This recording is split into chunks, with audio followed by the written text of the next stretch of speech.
Hello beautiful minds, welcome to achievers classes. હું છું રાહુલ રાઠોડ અને આજે આપણે શીખવાના છીએ સ્વાધ્યાય 1.3. તો ચાલો શરૂ કરીએ. સ્વાધ્યાય 1.3 ની અંદર પ્રશ્ન નંબર 1, નીચેની સંખ્યાઓને દશાંશ સ્વરૂપમાં લખો. દશાંશ સ્વરૂપમાં એટલે કે જેને આપણે પોઈન્ટ વાળી સંખ્યાઓ કહીએ છીએ એ સ્વરૂપમાં આપણે લખવાનું છે. અને તે કેવા પ્રકારની દશાંશ અભિવ્યક્તિ છે તે જણાવો. તો આ પાઠની અંદર આપણે જોયું છે કે 3 પ્રકારની દશાંશ અભિવ્યક્તિ આવે છે. પહેલું છે શાંત, બીજું છે અનંત આવૃત અને ત્રીજું છે અનંત અનાવૃત. શાંત મતલબ જેનો જવાબ રૂકી જાય છે, જેનો જવાબ ફિક્સ આપણી પાસે આવી જાય છે એને શાંત કહીએ છીએ. અનંત આવૃત એટલે કે જે સંખ્યા વારંવાર રિપીટ થાય છે એને કહીએ અનંત આવૃત. અને ત્રીજું છે અનંત અનાવૃત કે જે કોઈ સંખ્યા રિપીટ નથી થતી પણ અનંત સુધી ચાલુ ને ચાલુ હોય તો આપણે શું કહીશું? અનંત અનાવૃત. તો ચાલો પહેલા દાખલાથી આપણે શરૂઆત કરીએ. દાખલા નંબર 1 જે છે એમાં રકમ કંઈક આ પ્રમાણે આપણને આપેલી છે.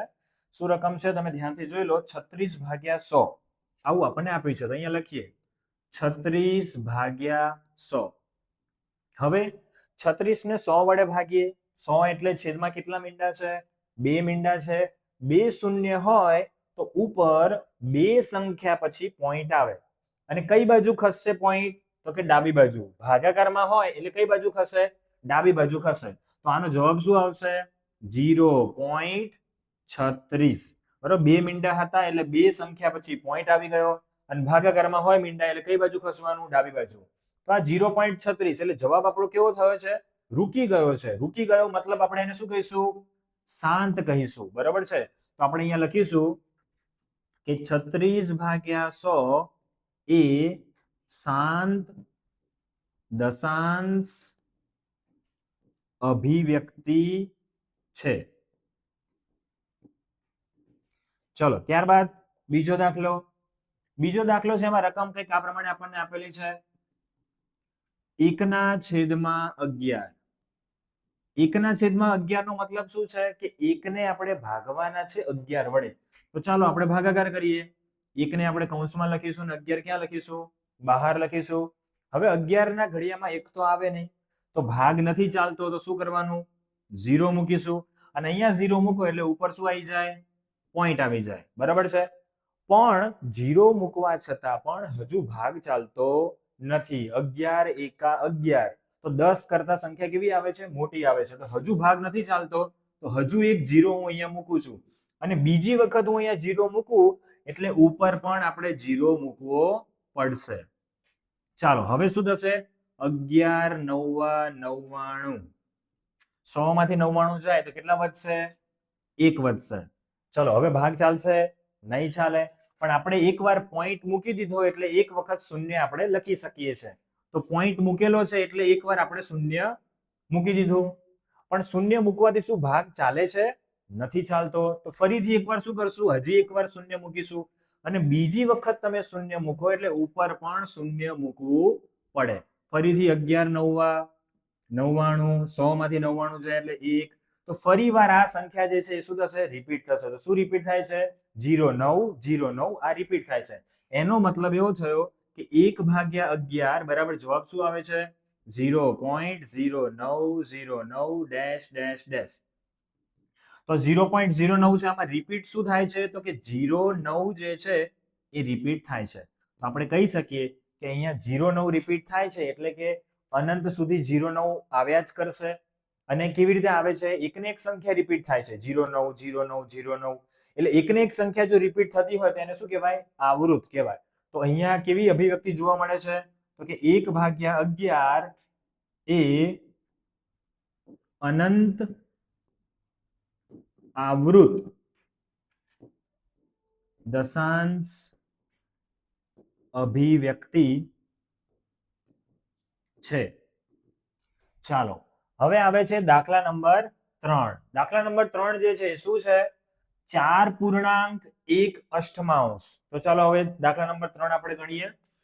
દાખલા નંબર 3 માં આપણને મિશ્ર અપૂર્ણાંક આપ્યો છે.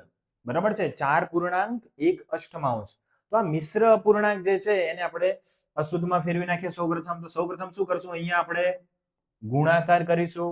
તો 8 ચોક 32 થશે. અને પછી અહીંયા આપણે સરવાળો કરીશું. તો 8 ચોક 32, 32 વત્તા 1 એટલે કેટલા થશે? 33. અને છેદમાં જે આ સંખ્યા હોય આપણે લખી નાખીએ. અહીંયા છેદમાં શું આવશે? 8. હવે 33 ભાગ્યા 8 એટલે ભાગાકાર આપણે કરવાનો છે. તો ચાલો ભાગાકાર આપણે કરીએ. 33 ને 8 વડે ભાગીએ. તો 8 ચોક 32. 33 માંથી 32 જાય એટલે 1 વધશે. ભાગ ના ચાલે. ભાગ ના ચાલે એટલે અહીંયા 0 મૂકીએ અને અહીંયા શું આવશે? પોઈન્ટ આવશે. 8 એકા 8. 10 માંથી 8 જાય તો કેટલા આવે? 2. ભાગ નથી ચાલતો પણ આપણે એકવાર પોઈન્ટ મૂકી દીધો છે એટલે શૂન્ય લઈ શકાય. તો 0 લઈ લીધું આપણે. 8 દુ 16, 8 તરી 24. 24 વધારે કહેવાય, વધુ ન લેવાય. તો 8 દુ 16. 20 માંથી 16 જાય તો કેટલા વધે? 4 વધે. ભાગ નથી ચાલતો તો પોઈન્ટ છે એટલે શૂન્ય લઈ શકાય. તો શૂન્ય મૂકી દીધું. 8 પંચા 40. 40 માંથી 40 જાય એટલે 0 0. તો અહીંયા આપણો ભાગાકાર પૂરો થાય છે. તો જવાબ શું આવે છે? 4.125. તો આપણે અહીંયા લખી શકીએ કે 4.1 બરાબર જવાબ શું આવ્યો?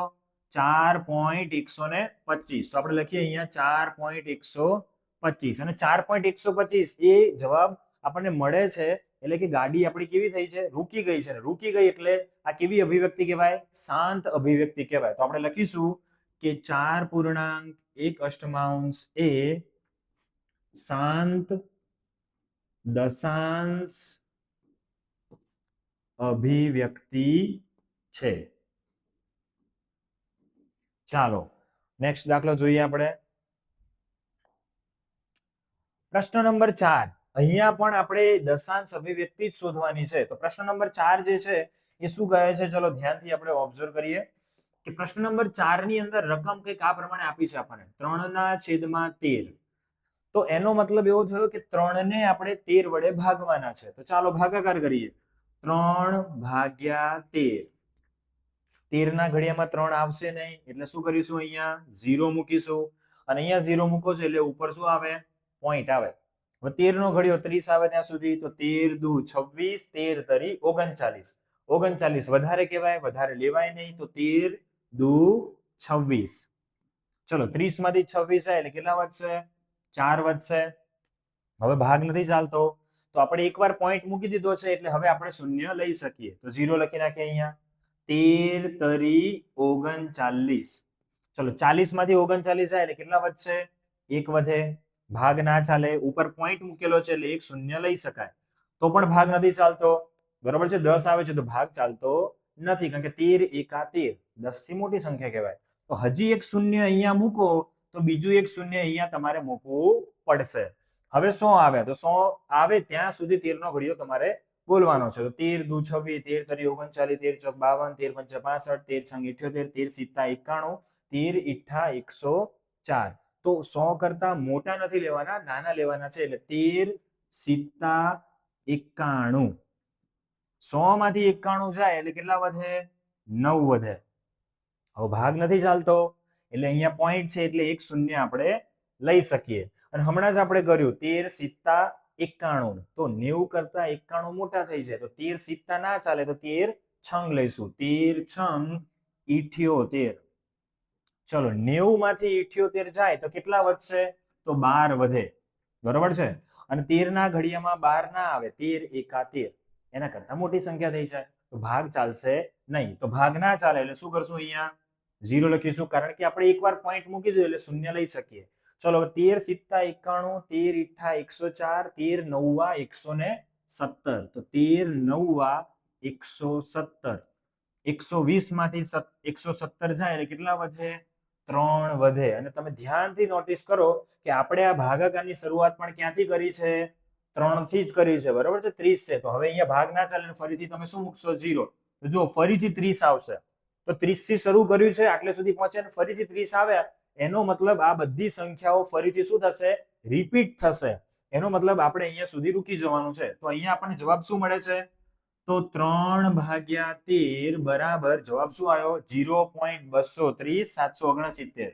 0.23769 અને આ સંખ્યા આગળ શું થાય છે? રિપીટ થાય છે. રિપીટ થાય છે એનો મતલબ આપણે આની ઉપર શું લખી શકીએ? 12.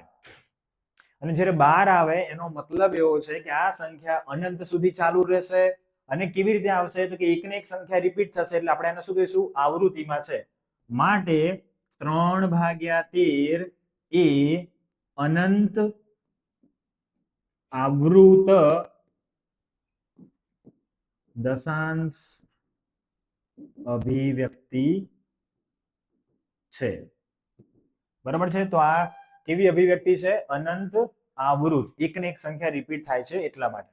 ચાલો એના પછી પાંચમો દાખલો 2/11. તો ચાલો ચેક કરીએ શું આવે છે આનો જવાબ. 2/11 આપણે કરીએ તો 2/11 આપણે કરવાનું છે. દાખલા નંબર કયો છે? પાંચમો છે. તો આપણે અહીંયા લખી નાખીએ દાખલા નંબર 5 છે. 2/11 એટલે કે 2 ને આપણે 11 વડે શું કરવાના થાય? ભાગવાના થાય. હવે 11 ના ઘડિયામાં 2 તો આવશે નહીં, તો શું કરીશું? અહીંયા શૂન્ય લખીશું. અને અહીંયા શૂન્ય મૂકો છો એટલે ઉપર શું મૂકવો પડે? તમારે પોઈન્ટ મૂકવો પડે. 11 એકા 11, 20 માંથી 11 જાય એટલે કેટલા વધે? 9 વધે. ભાગ ફરીથી નથી ચાલતો, ઉપર પોઈન્ટ મૂકી દીધો એટલે હવે 0 એકવાર લઈ શકાય છે. બરાબર છે? 11 ઈઠા 88, 11 નવ્વા 99. 99 મોટા કહેવાય, મોટા ના લેવાય. તો 11 ઈઠા 88. તો 90 માંથી 88 જાય તો કેટલા વધશે? 2 વધશે. 2 વધ્યા. હવે ભાગ નથી ચાલતો, ભાગ ના ચાલે તો શું કરીશું? અહીંયા શૂન્ય મૂકીશું. અને અહીંયા શૂન્ય મૂકીએ એટલે ફરીથી 11 એકા 11, 20 માંથી 11 જાય એટલે કેટલા વધશે? 9 વધશે. ફરીથી ભાગ નથી ચાલતો, 0 મૂકીશું. 11 ઈઠા 88. તો તમે જુઓ છો કે અહીંયા સંખ્યા જે છે એ વારંવાર શું થાય છે? રિપીટ થાય છે. 18 જે છે એ રિપીટ થઈ રહ્યા છે. મતલબ કે 2/11 નો જવાબ શું આવે છે? 0.181818. બરાબર? 18 જે છે એ રિપીટ થશે. એનો મતલબ 2/11 જે છે એની અંદર 18 જે છે રિપીટ થાય છે. 18 ની ઉપર આપણે કઈ નિશાની કરશું? 12. અને જ્યારે 12 આવે એટલે કઈ અભિવ્યક્તિ કહેવાય? તો 2/11 એ અનંત આવૃત. જ્યારે એકને એક સંખ્યા રિપીટ થતી હોય તો એને શું કહેવાય? આવૃત કહેવાય. તો અનંત આવૃત દશાંશ અભિવ્યક્તિ છે.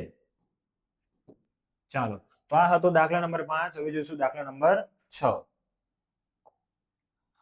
329/400. તો દાખલા નંબર 6 જે છે એની રકમ છે 329/400. હવે 329 જે છે એને તમે 400 વડે પણ ભાગીને જવાબ લાવી શકો છો, અથવા તો 4 વડે ભાગી દો અને પછી 100 વડે ભાગો. એવી રીતે પણ જવાબ આવી શકે છે. હું ડાયરેક્ટ અહીંયા કરી રહ્યો છું. 329 ને હું 400 વડે ભાગી રહ્યો છું. હવે 400 વડે જો મારે ભાગવા હોય તો 400 એકા 400, 329 થી સંખ્યા કેવી થઈ જાય? મોટી થઈ જાય. મતલબ ભાગ ચાલે નહીં. અને ભાગ ના ચાલે તો આપણે પાછળ શું મૂકી દેવાનું? શૂન્ય. અને શૂન્ય મૂકો એટલે ઉપર શું આવે? પોઈન્ટ આવે. બરાબર છે? હવે 4 ને હું કોની સાથે ગુણું તો મને આનાથી નાની સંખ્યા મળે? તો કે 4 ઈઠા 32. અને પાછળ 2 મીંડા આની સાથે ગુણો એટલે અહીંયા પણ 2 મીંડા આવી જાય. ચલો, હવે 3290 છે એમાંથી 3200 તમે બાદ કરી દો એટલે કેટલા વધશે? 90 વધે.